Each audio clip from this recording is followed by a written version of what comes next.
দক্ষিণ আফ্রিকা এমন একটা দেশ যেখানে পুলিশ পর্যন্ত নিরাপদ নয় এদেশের জনগণের কাছে। কারণ এদেশের জনগণ সবসময় ড্রাঙ্ক থাকে, বিশেষ করে কালোরা। কালোরা সারা দিন যদি ওরা মদ খেতে পারে ওদের জন্য ভালো, এবং ওরা পারে। ওরা পুলিশ বা প্রশাসন কেয়ার করে না। এই যে দেখেন পুলিশেরকে কি করে, মানে তারা পারে না যে পুলিশ নির্যাতন করে মেরে ফেলতে। কিন্তু এদেশে একটা ল হচ্ছে পুলিশ আসলে কিছু করতে পারে না, এদেশের আইনের আওতায় পড়ে না। পুলিশ ইচ্ছে করলেই কিন্তু জনগণের উপর কিছু করতে পারে না। দেখেন এই পুলিশের উপর কিভাবে তারা অত্যাচার করতেছে।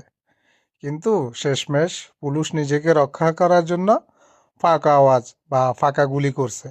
গুলি করে তারা কিন্তু নিজেই ওই স্থান থেকে চলে যাবে। এই যে একটু পরে দেখবেন পুলিশ কোনোভাবে মানে জনগণ থেকে ছুটছে, ফাঁকা আওয়াজ করে গুলি করে এখন কিন্তু তারা ফালাইতেছে। অতএব পুলিশও আসলে এদেশের জনগণের কাছে নিরাপদ নয়।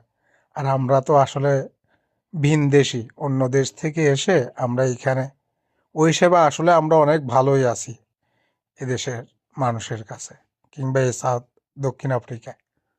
এই হলো আসলে দক্ষিণ আফ্রিকার অবস্থা আর কি।